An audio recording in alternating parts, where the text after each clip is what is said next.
Quartel Canvete Produções apresenta As Crônicas de Nárnia, Livro 1, O Leão, a Feiticeira e o Guarda-Roupa, de C.S. Lewis.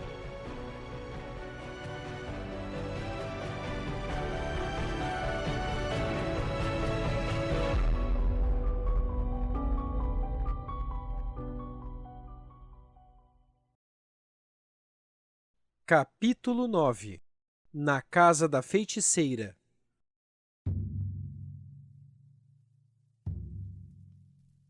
E agora você, naturalmente, quer saber o que aconteceu a Edmundo. Jantou como os outros, mas sem gosto, pensando o tempo todo no manjar turco. E não há nada que tire tanto o gosto da boa comida caseira do que a lembrança de um mau alimento enfeitiçado. Ouviu a conversa dos outros, também sem satisfação, pois continuava pensando que não lhe davam a devida importância e que o estavam colocando à margem. Ninguém pensava assim, só ele. Desse modo, ouvira tudo o que o Sr. Castor contara acerca de Aslan, até o momento em que tinham combinado encontrar-se com ele na mesa de pedra. Foi aí que, muito sorrateiramente, começou a esgueirar-se por debaixo do reposteiro que cobria a porta. Bastava o nome de Aslan para dar-lhe uma sensação misteriosa e horrível, assim como aos outros dava uma misteriosa sensação de encantamento. No momento exato em que o Sr. Castor dizia o poema sobre a carne de Adão e o osso de Adão, Edmundo saiu de mansinho, fazendo girar mais de mansinho ainda a maçaneta da porta. Antes que o Sr. Castor dissesse que a feiticeira branca não era de fato humana, mas da raça dos gênios e dos gigantes, Edmundo estava lá fora. Não pense que Edmundo era tão ruim a ponto de desejar ver o irmão e as irmãs transformadas em estátuas de pedra. O que ele queria simplesmente era comer manjar turco, ser príncipe e mais tarde rei, e vingar-se de Pedro, que o chamara de cavalo. É maldade sua. Você sempre gostou de portar-se como um cavalo com os mais novos. No colégio você já era impossível. Quanto ao que a feiticeira pudesse fazer aos irmãos, não queria que fosse coisa muito boa, sobretudo que ela não os colocasse no mesmo nível dele, mas estava convencido, ou tentava convencer-se, de que ela não poderia ser tão má como diziam. Por quê? Pensava ele. Os que falam mal dela são inimigos, e provavelmente metade do que dizem não é verdade. E também, comigo ela foi muito amável. Muito mais do que qualquer um deles. Eu espero que ela seja a verdadeira rainha. Seria bem melhor do que aquele tal de Aslan. Foi essa, pelo menos, a desculpa que Edmundo arranjou para justificar o próprio comportamento. Mas a desculpa não era lá essas coisas, pois no fundo sabia que a feiticeira era cruel. Lá fora, a primeira coisa que percebeu quando viu a neve foi que havia esquecido o casaco na casa dos castores, mas nem podia pensar em voltar. Viu também que o dia estava no fim. Eram 3 horas quando começaram a comer, e os dias de inverno são muito curtos. Não contava com isso. Agora tinha que aproveitar a pouca luz que restava. Levantou a gola e lá se foi, arrastando-se sobre o dique, na direção da outra margem. Felizmente, o dique estava muito menos escorregadio. A coisa estava feia, escurecia depressa, e a neve dançava em flocos em torno dele. Não via um palmo adiante do nariz. Ainda por cima, não havia estrada. Afundava-se a todo instante em enormes fendas abertas na neve. Patinhava em charcos gelados. Tropeçava em troncos caídos, escorregando por encostas íngremes, esfolando as pernas nas pedras, até que ficou encharcado até os ossos, morto de frio e cheio de arranhões. Tinha medo do silêncio e da solidão. Estou certo de que teria abandonado o projeto e voltado para contar tudo e fazer as pazes com os outros, se, na certa altura, não dissesse com seus botões: Quando eu for rei, a minha primeira medida vai ser construir uma estrada decente. Daí, passou naturalmente a imaginar-se rei, a pensar nas 1001 coisas que haveria de fazer. Sentiu-se até mais animado. Escolheu o tipo de palácio que mandaria construir, Decidiu de quantos carros precisava, imaginou todos os pormenores de seu cinema particular, estabeleceu por onde deviam passar as principais linhas de estrada de ferro, pensou nas leis que enviaria ao parlamento contra os castores e as drogas de seus diques. Dava os últimos retoques em algumas medidas indispensáveis para enquadrar Pedro, quando, de súbito, o tempo mudou. Primeiro foi a neve que deixou de cair. Em seguida, veio um vento forte, acompanhado de intenso frio. Finalmente as nuvens se afastaram, mostrando uma lua cheia, redondíssima, que brilhando sobre a neve, deixou tudo tão claro como se fosse dia. Só as sombras faziam certa confusão. Edmundo nunca teria dado com o caminho se a lua não tivesse surgido no momento em que ele chegou ao outro rio. Você se lembra que ele viu, quando chegaram à casa dos castores pela primeira vez, um rio menor, afluente do rio grande mais abaixo. Agora, tendo chegado ao rio menor, virou-se decidido a segui-lo. Mas o vale ao qual levava o rio era muito mais íngreme e escarpado do que o primeiro, e todo coberto de arbustos. Às escuras, era difícil orientar-se nele. Mesmo assim, Edmundo ficou encharcado até os ossos, pois a todo instante tinha de abaixar-se e esgueirar-se sobre os ramos, caindo-lhe sobre as costas montões de neve. Cada vez que isso acontecia, sentia redobrar nele o ódio a Pedro, como seu irmão fosse o culpado de tudo. Ao fim de muito tempo, conseguiu chegar a um lugar mais plano, onde o vale se alargava. Do outro lado do rio, bem perto, no meio de uma planície, entre duas colinas, viu que devia ser a casa da feiticeira. O luar estava mais belo do que nunca. A casa era de fato um pequeno castelo, e parecia ser toda feita de torres de longas espirais pontiagudas, afiadas como agulhas. Faziam lembrar aqueles chapéus bicudos dos feiticeiros, ou os gorros que os meninos usavam de castigo na escola.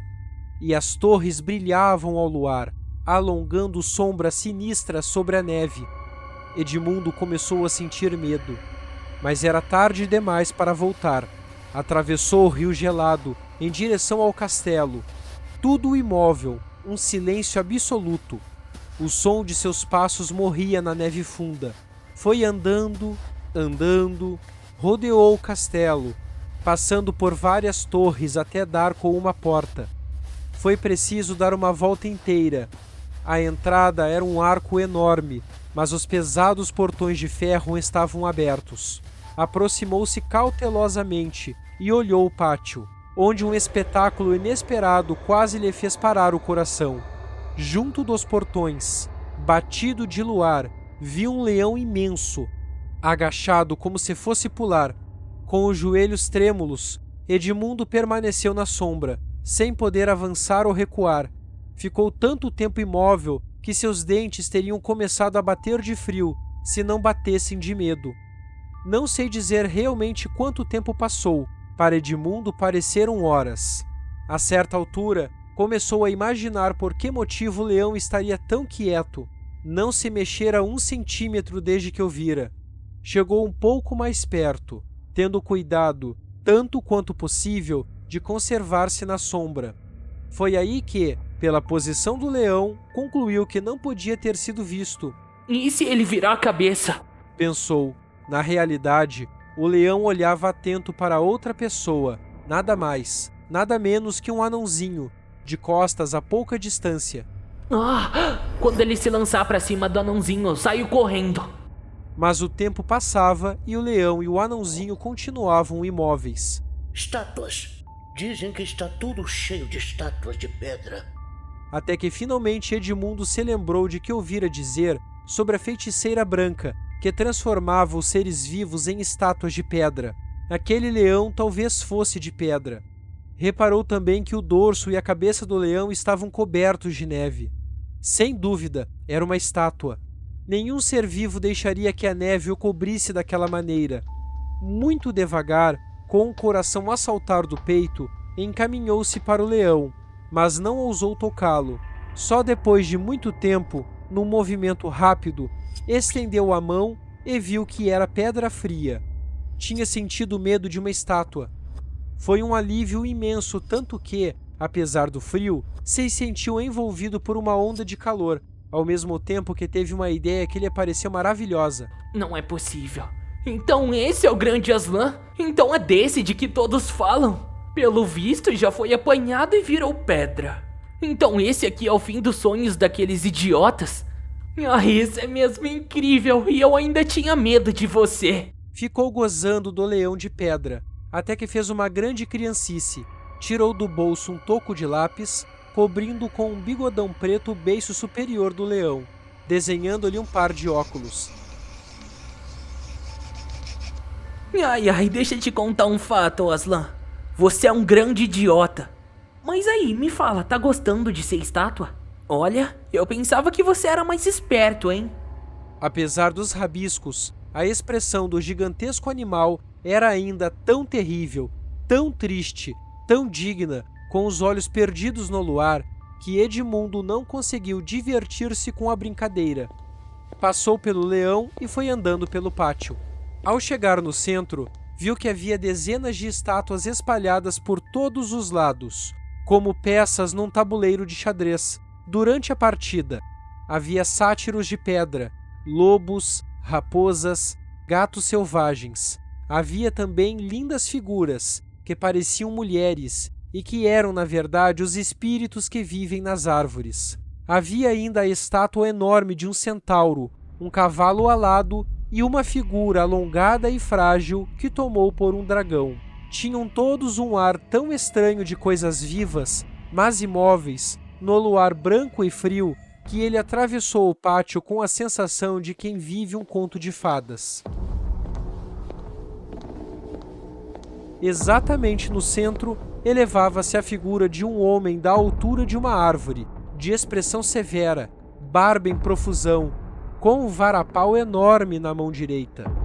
Mesmo sabendo que se tratava apenas de um gigante de pedra, e não de carne e osso, Edmundo estremeceu ao passar por ele. Depois reparou na luz mortiça que vinha de uma porta, no lado mais afastado do pátio. Dirigiu-se para lá, e encontrou uma escada que conduzia a uma porta aberta. Subiu. Deitado à entrada estava um lobo enorme. Tá tudo bem, tá tudo bem. Repetia, tentando tranquilizar-se. É só um lobo de pedra e ele não vai fazer nada. Levantou a perna para passar por cima do lobo. A criatura, monstruosamente grande, levantou-se de pelo eriçado, escancarou a boca rubra e rosnou. Quem está aí? Pare, intruso! Ah, Quem é você? com licença, senhor lobo. Começou Edmundo, tremendo tanto que mal podia falar. O meu nome é Edmundo. Eu sou filho de Adão, que sua majestade rainha encontrou há poucos dias no bosque. Eu vim informar que meu irmão e minhas irmãs chegaram em Nárnia. E eles estão aqui pertinho, na casa dos castores. E ela disse que quer vê-los. Vou informar sua majestade. Falou o lobo. Espere aqui, não se mexa. Se gosta de viver. Desapareceu dentro da casa. Edmundo esperou em pé. Os dedos gelados doíam-lhe. O coração batia descompassadamente. Por fim, o lobo cinzento, Malgrim, chefe da polícia secreta, voltou aos saltos. Entre, ditoso favorito da rainha. Ditoso ou desditoso, quem sabe? Entrou, tendo cuidado de não pisar nas patas do chefe da polícia secreta. Viu-se logo num saguão comprido e sombrio, com muitos pilares e, como o pátio, cheio de estátuas. A que estava mais perto da porta era de um pequeno fauno, com uma expressão muito triste. Seria o amigo de Lúcia? A pouca claridade que havia chegava de um único lampião, junto do qual estava sentada a feiticeira branca. Eu estou aqui, majestade, disse Edmundo, avançando aflito. Como se atreve a vir sozinho? Perguntou a feiticeira, em tom de ameaça. Não dei ordem para que trouxesse seus irmãos?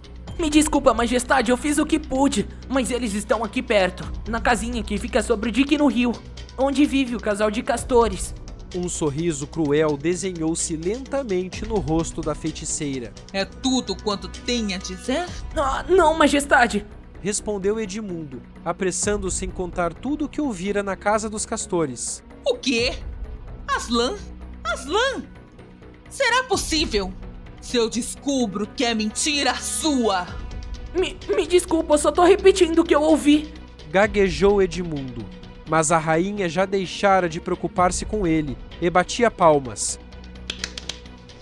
E logo apareceu o anão que antes acompanhava na floresta. Prepare o trenó Ordenou a feiticeira branca.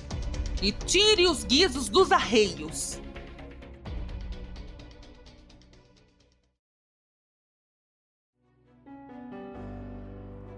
As Crônicas de Nárnia, Livro 1, O Leão, a Feiticeira e o Guarda-Roupa.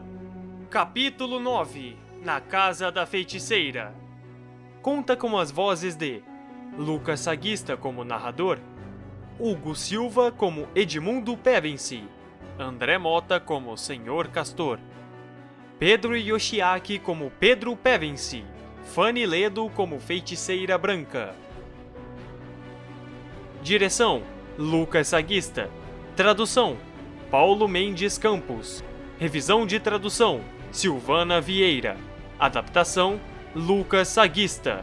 Edição de áudio e sonoplastia: Andy Fonseca. Revisão técnica: Heloíse Portugal. Encerramento: Paulo Piazza. Essa é uma produção do grupo Quartel Canvete.